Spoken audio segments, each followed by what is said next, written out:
Audio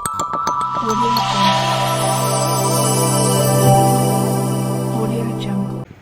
जो इस उम्मीद को लेके आए हैं कि हमारी नौकरी पक्की होगी, हम बेफिक्र हो जाएंगे, हम निश्चिंत हो जाएंगे, ये उम्मीद लेके आप आए हैं। आपका यहां पर आना हमारे लिए सौभाग्य है। सबसे पहले मेरी तरफ से नमस्कार, सत श्री अकाल। दोस्तों, मेरे से पहले गोपाल भाई बोल रहे थे, मैं काफी गुजराती समझ लेता हूं और उनका भी यही कहना था कि मुख्यमंत्री से मिलने की बात तो दूर, मंत्री और एमएलए और म्यूनिसिपल काउंसलर भी हमको नहीं मिलते और सरकारें बना के वोट लेके हमारा चले जाते हैं।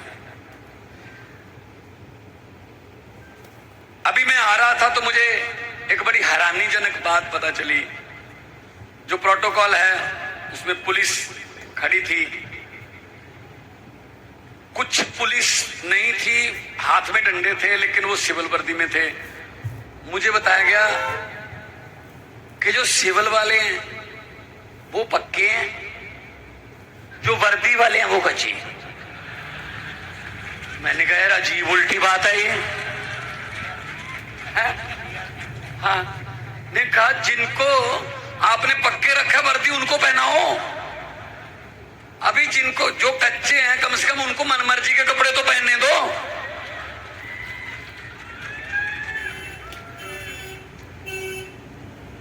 यही बीमारी पंजाब में भी थी,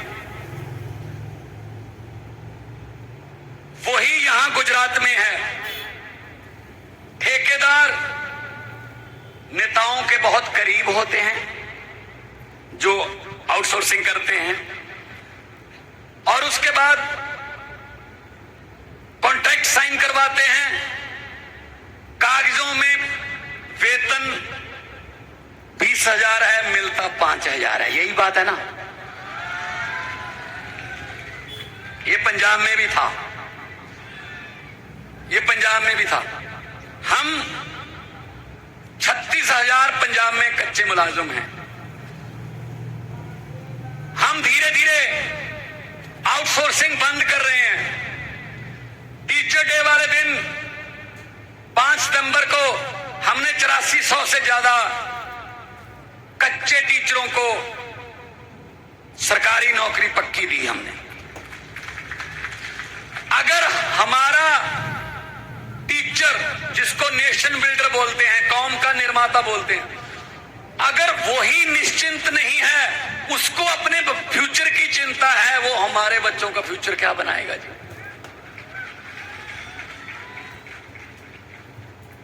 हमारे यहां भी धरने, आंदोलन, पानी की टंकी पर चढ़ना आम बात थी। हमें 6 महीने हुए हैं, धीरे धीरे काम हो रहे हैं और लोगों को यकीन हो गया कि काम हो रहे हैं और काम पारदर्शिता से हो रहे हैं। 20,000 नौकरियां दी हैं। एक कोई आदमी खड़ा होकर कह दे मेरे से 1 रुपया मांगा गया इस नौकरी के लिए, तो हम जिम्मेदार हैं। इसलिए लोगों का विश्वास बन गया कि आम आदमी पार्टी वाले जो कहते हैं वो करते हैं। अरविंद केजरीवाल जी ने हम सबको ये निर्देश दिए हुए हैं, 5 काम बोलो और 6 कर दो तो लोग शाबाशी देंगे। 5 बोलकर 6 कर दिए। अगर 5 काम बोल के 4 करोगे तो लोग कहेंगे नहीं, इन्होंने वादा पूरा नहीं किया। इसलिए बोलो ही उतना जितना कर सकते हो।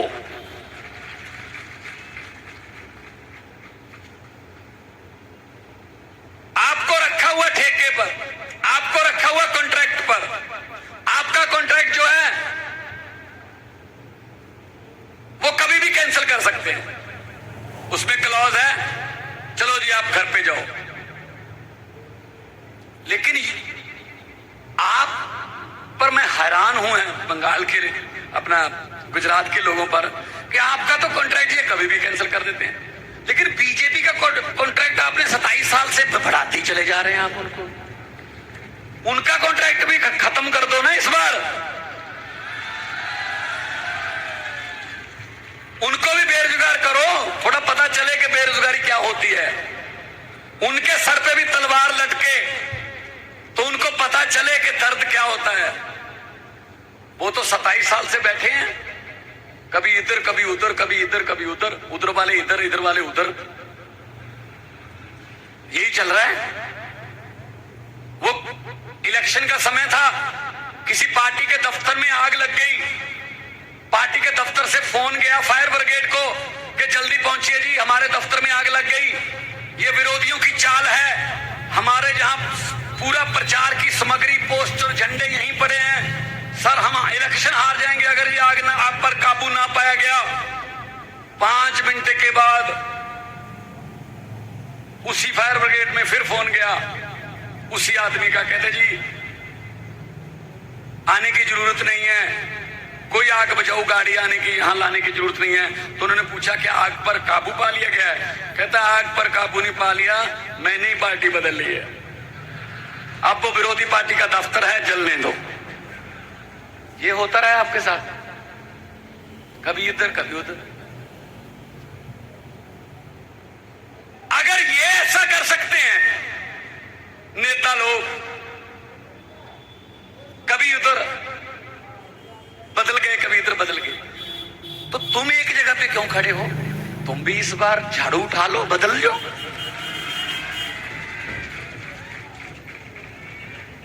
मैं तो ये कहता हूं, मैंने ये पार्लियामेंट में बोला था कि जो ओथ है, जो मंत्री बनते समय, मुख्यमंत्री बनते समय, प्रधानमंत्री बनते समय जो शपथ ली जाती है अंग्रेजों ने लिखी हुई, उसको भी बदलना चाहिए। उसमें क्या कहते हैं? मैं भगवान की, ईश्वर की शपथ लेता हूं, मैं फला फला मंत्रालय संभालने जा रहा हूं, मैं सभी भेद गुप्त रखूंगा। अरे व्हाट्सएप के जमाने में गुप्त क्यों रखोगे भाई? ये ओथ होनी चाहिए, मैं तो सब कुछ बताऊंगा, पब्लिक के सामने लाऊंगा, पारदर्शिता से काम करूंगा। उसी गुप्त भेद में तो सब कुछ है। तो आम आदमी पार्टी पारदर्शिता की पार्टी है। जब भी टीवी पर आधे आधे घंटे के आम आदमी पार्टी के खिलाफ डिबेट चलती हो ना, जिसमें आम आदमी पार्टी को गालियां दी जा रही हो, ये ऐसे हैं, ये ऐसे हैं, ये फलां हैं, धिमका हैं, तो समझ लो देश के किसी न किसी हिस्से में हम जीत रहे हैं।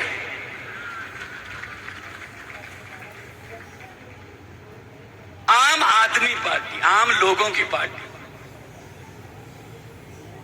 आप लोगों के जो कॉन्ट्रैक्ट साइन किए गए हैं, तलवार लटकाई हुई आपकी नौकरी पर, जब भी निकाल दें, कोई पता नहीं कब निकाल दें, कोई उसमें आपको सुविधाएं नहीं मिलती, तो फिर 75वें आजादी दिवस पर हम लाल किला से कैसे बोलने की हिम्मत कर सकते हैं कि देश को हम ये बना देंगे, वो बना देंगे, जब हमारे युवाओं को और हमारे जो कर्मचारी हैं उन्हीं को अभी पक्का नहीं कर पाए अभी तक। 28 सितंबर को शहीद आजम भगत सिंह का जन्मदिन है। भगत सिंह जी को इस बात की कतई चिंता नहीं थी कि आजादी कैसे आएगी। भगत सिंह जी को एक चिंता थी कि आजादी के बाद देश कौन से हाथों में जाएगा, और चिंता उनका डर सही साबित हो गया। अंग्रेजों ने उतना नहीं लूटा 200 साल में। अंग्रेज अभी आजकल शर्मिंदा होते होंगे कि हम 200 साल में उतनी लूट नहीं कर पाए जितने ये अब अपने मुल्क की खुद ही 2 साल में कर लेते हैं।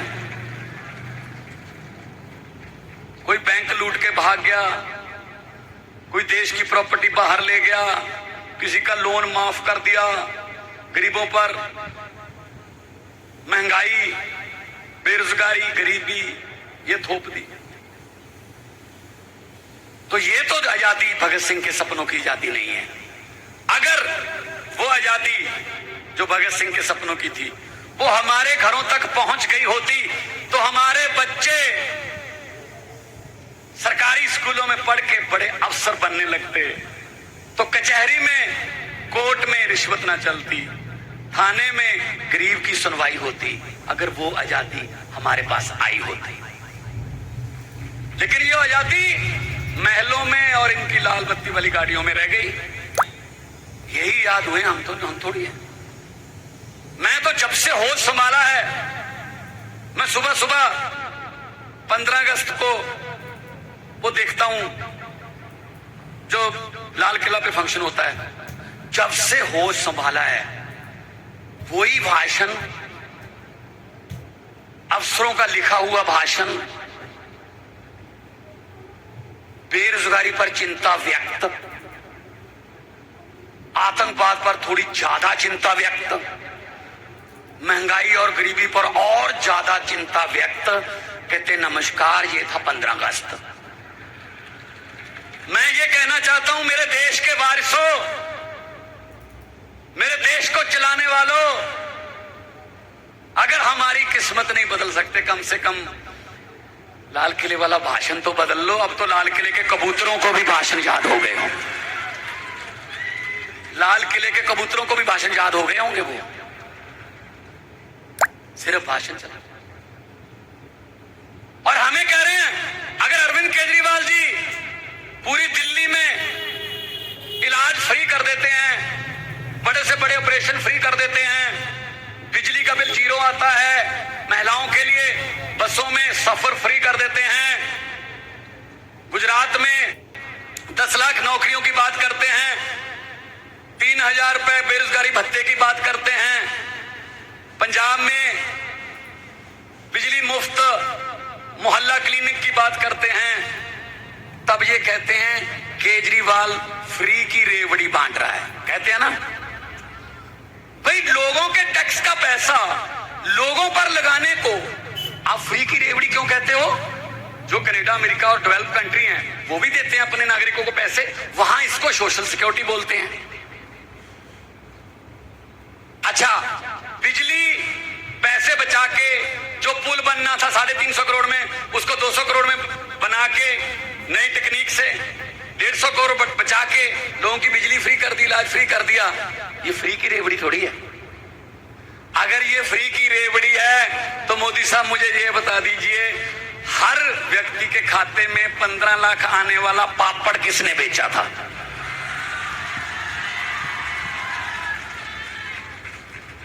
मुझे पता चला है कि गुजरात में 15 लाख हर व्यक्ति के खाते में आ गया ना। अरे गोपाल भाई, तो आप तो कह रहे थे आ गया है, हमारा भी नहीं आया। इनके 15 लाख की बात छोड़ो, जो हमारे घरों में 2-2, 3-3 हजार बचत करके रखा हुआ था नोटबंदी करके, वो भी ले गए।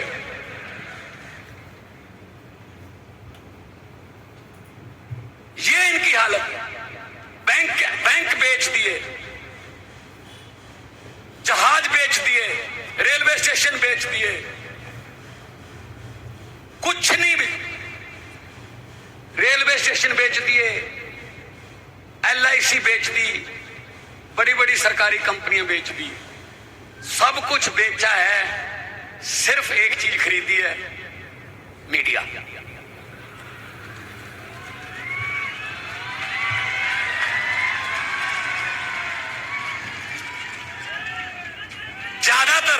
ज्यादातर मीडिया, मैं आपको हाथ जोड़कर बेनती करता हूं, 7 बजे के बाद जो टीवी चैनल पर डिबेट आती है, या तो कोई टैबलेट ले लिया करो ताकि बीपी ना बढ़े, वरना ना ही सुनो। क्या उसमें कभी कोई नौकरी की बात होती है? कभी कोई कॉन्ट्रैक्चुअल कर्मचारियों की बात होती है?